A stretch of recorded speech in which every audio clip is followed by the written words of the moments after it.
Now, we've all heard the term PTSD. You may have even asked yourself, can a mom of child loss experience PTSD?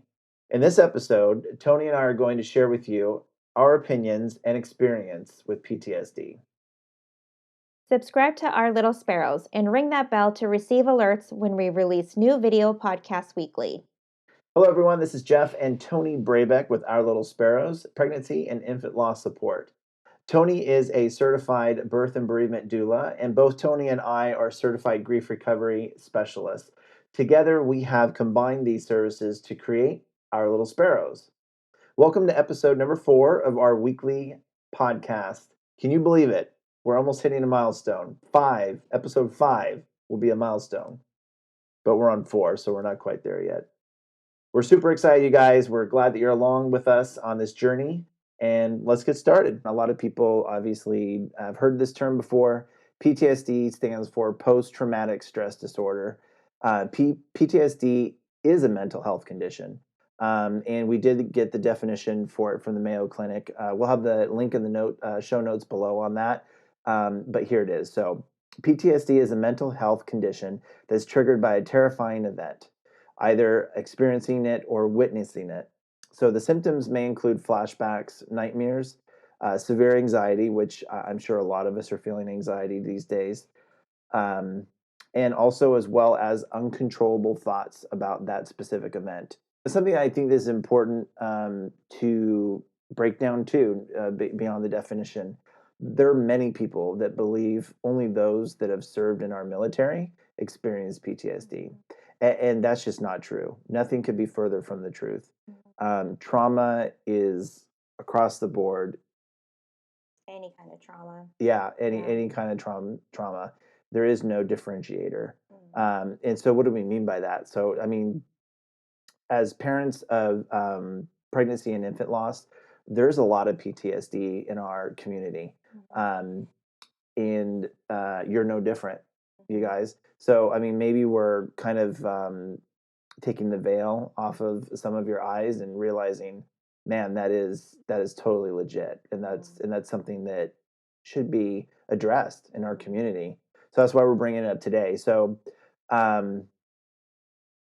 mean, there's some various various things. Just entering a hospital, people that brings up trauma or brings up anxiety, and stress. Obviously, is involved in that. I know for some people in our pregnancy and infant loss support group that we are a part of in Sacramento, they just talk about gloves, the blue gloves. Whenever they see the blue latex gloves, it just brings back those memories, right? Very vivid for some people. Yeah. And I think just to kind of echo what I kind of already mentioned before, but when you're in a situation that is out of your control, this quarantine, this can bring feelings of PTSD, and it can cause flashbacks, again, high anxiety. So, and we all experience different levels of it. So just a couple of examples, personal examples that Toni and I jotted down for you guys. Our own PTSD experience. I wrestled with the stigmatism of titles or labels. Unfortunately, our whole society is built around them, and I struggled with saying that I have PTSD, and I experience it. But what I had to do for myself is I just had to realize that PTSD, that it's okay, that it's normal. It just puts it in a defined space, what you're thinking and what you're feeling emotionally and physically, and what you're going through. So for me, once I defined PTSD for myself, then I discovered that I'm okay with it, but nor do I go around saying I got PTSD today. I'm experiencing PTSD. So I just wanted to say that. So for me, a couple things that really bring up our experience with Olivia, uh, and I cringe. Like we've had 2 miscarriages since Olivia, so we didn't even make it to our first ultrasound. We were 7 weeks pregnant, and the day before our OB visit to even verify that we're pregnant, we had our miscarriage that weekend. Mhm. So literally on a Sunday, the day before Monday's OB visit. But our second miscarriage was actually around 9 weeks. We were between 8 and 9 weeks. So we had the first ultrasound.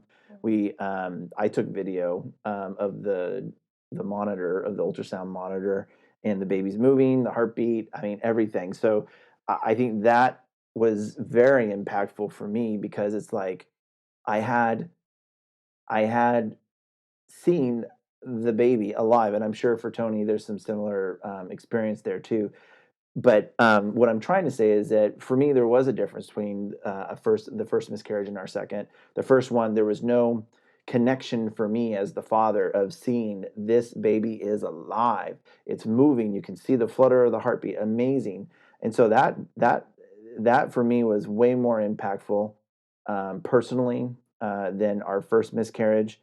Um, and I know now that there's no difference, that every miscarriage is important, no matter what. But as far as impact goes, um, seeing the ultrasound and seeing that baby being alive really hit me hard. That the very next week we lost him or her.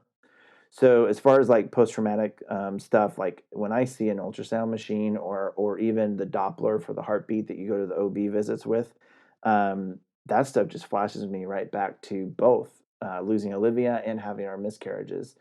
Um, and it's just very very clear traumatic moment for me and brings back the anxiety of it. I don't like it. I mean, I'm totally anxious up into the point of actually them saying, okay, I'm going to turn the machine on and do it, and in the anticipation that builds until you see something. um, and I felt that way when we saw the baby. And I know if we're to go through that experience again and being pregnant and going to the visits, every visit I would be on pins and needles. Yeah, I think for me, um, it was a little bit different in that I think right now, I think what triggers me is hearing a lot of stories on the news and them talking about the effects of the virus and how it affects the lungs and people needing to be on ventilators and hearing the further we get into it, I guess, we're hearing stories of younger and younger kids, even babies, um, getting infected with the virus. And that brings a lot of anxiety back for me. Um, just reliving the the couple of days that we were at the hospital and navigating all of that and making decisions and then just seeing our baby um, have all these wires and hooked up to a ventilator and I'm just seeing her, I guess, struggle um, with breathing and just what she was dealing with. And so that brings back a lot for me and just the fear that I don't want to um, I don't want our son to get sick because I don't, you know, we just go down this rabbit hole and or I just go down this rabbit hole of, this could happen and I, it just brings back up a lot for me in terms of fear and anxiety. Um, I remember when I first went back to work after we lost Olivia and I struggled a lot at work, concentrating. I had a lack of concentration. Would found myself to be very forgetful, and sometimes in the middle of working and trying to complete my tasks, I would also my mind would just kind of take off, and it would relive some of those moments with Olivia. And there really wasn't. I can't even remember if there was really any a trigger or anything that made me remember those moments. But all of a sudden, I was just there, and um, my heart starts beating and I having to take deep breaths because I'm kind of like reliving those moments and I have to stop. And so I think, I didn't realize it at the time that that was, possibly a PTSD symptom. But talking to others who have had a similar experience, that's probably what that was. and I still have those moments every now and then, although it's not as often and not as intense. And I was seeing a counselor and at that time, and so sh- with that, and just learning to kind of cope when those moments came, which I'll talk a little bit later, how to get myself back and grounded is what I call it. And so that was my experience with some of those symptoms and how it affected me. And like I said, it was really more frequent in the beginning, and now it's less. But things trigger it sometimes, either a picture or a song or a smell even, and I'm right back there, like I'm living it all over again. And so sometimes that happens, and can't always control it, but I've learned to recognize it and be able to deal with it, so it's not as intense and gripping and overwhelming.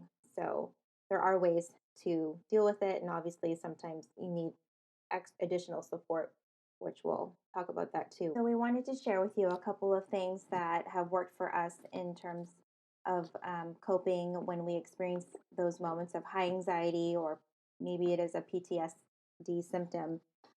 First of all, we just want you to know that it's there's nothing wrong with you. It's common to have those times of high anxiety, and we just want you to know that your feelings towards that, or whatever you're feeling, is valid.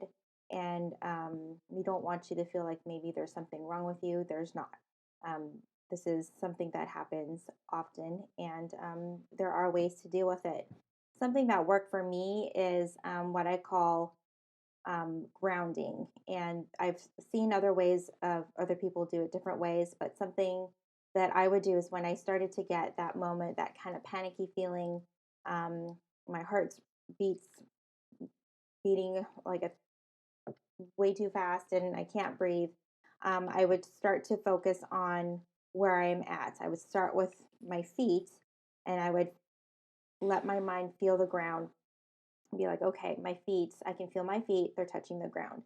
And then I'm like, next would be the toes. And yes, I can wiggle my toes. And then I would kind of work myself from the ground up, up to my head. And then basically, I feel my legs, I'm here. And then just kind of remind myself of where I am. I'm sitting here in my office.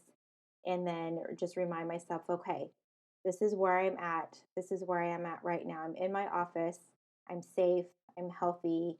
My husband's safe. My child is safe, and it would just slowly bring me back to the present instead of living in the past. Mm. And so that would gradually bring me back. And then I was able to gain my composure, I guess. And, if I needed to take a moment to step out of the office and get a breath of fresh air, then that's what I would do.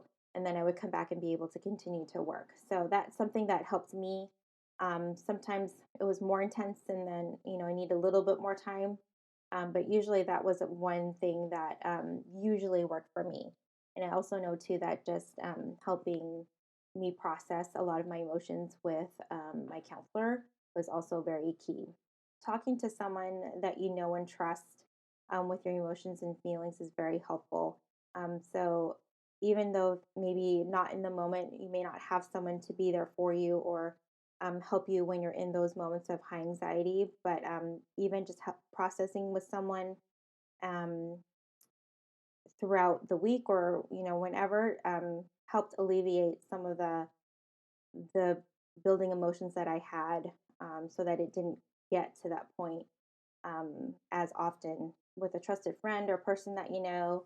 Um, I always support having additional help and support from a mental health professional, and speaking to your physician.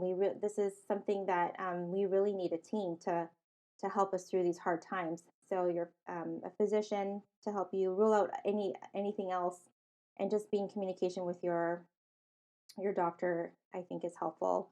And there's no shame in seeking help. I really think that our society pushes us to try and manage things on our own and to be strong. But sometimes we just can't be strong. Mm. Sometimes we need help, and we need to let go of that idea that we have to manage this on our own, and embrace the idea of asking and receiving help sometimes. So, um, especially from your partner. yes, yeah, and your partner, your family, and even people that you wouldn't normally think to ask. And you think sometimes even people thinking of seeking a counselor or a therapist is a negative feeling for them, and it really shouldn't be. And I think it was really, for me, it was really helpful. Jeff saw a counselor as well over, the course of the last few years, and it's just really helpful to process and just speak whatever is on your heart and mind, and just have someone that is, not really connected to you personally, a third party objective perspective. And so to really kind of, dive a little bit deeper and not have that objective perspective. Although Jeff and I are not here to diagnose anyone, we do believe that PTSD exists in the pregnancy and infant loss community. It is possible that moms and dads of child loss can experience PTSD as we have in our own lives. As always, we are here for you, and we want you to know that you are loved. So if you are getting value out of this video, please give it a thumbs up so others can find our little sparrows on YouTube. And don't forget to subscribe and ring that bell so that you can get alerts when we release our podcast video every Sunday. If you like this episode and want to see another Our Little Sparrows video podcast, go ahead and tap or click on the video above. If you're looking for more in-depth information, we do have a grief series that Toni and I lead. It is called The Pregnancy Journey, Grieving from Diagnosis to the Loss of Your Baby and Beyond. You can tap or click on the video on the bottom. Thank you so much for joining us, you guys. Have a great day.